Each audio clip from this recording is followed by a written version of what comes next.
We'll guide you through how to make VHS effect in Photoshop. If you find this helpful, don't forget to like and subscribe. To begin this tutorial, make sure Adobe Photoshop is fully open and load your desired photograph onto the canvas. Navigate to the Layers panel on the bottom right side of your screen. If your image layer contains a small padlock icon, click it once to unlock the layer for editing.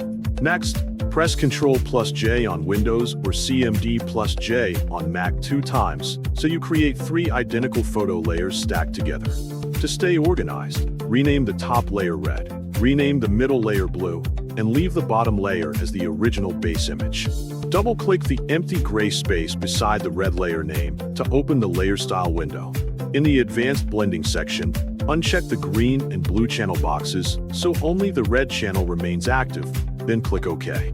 After that, open the Layer Style window for the blue layer and disable the red and green channels so only the blue channel stays enabled.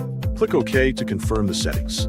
Select the red layer, choose the Move tool from the left toolbar, and press the left arrow key around 10 to 15 times to slightly shift the red pixels. Then select the blue layer and press the right arrow key the same number of times. A colorful chromatic glitch outline will instantly appear around your subject. Hold Shift and select all 3 layers together. Right-click them and choose Convert to Smart Object to safely combine the effect. Create a new blank layer above everything else. Then go to Edit, choose Fill, set the Contents option to 50% gray, and click OK. Next, open Filter Gallery from the Filter menu. Select Halftone Pattern inside the Sketch folder, set Pattern Type to Line, Size to 2, Contrast to 50, and apply the filter.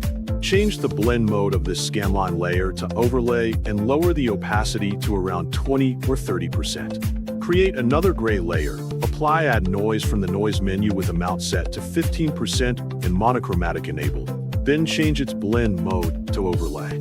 Finally, select the Smart Object layer. Draw a thin selection strip with the rectangular marquee tool and slightly shift it sideways using the arrow keys to simulate an authentic VHS tracking glitch effect across screen.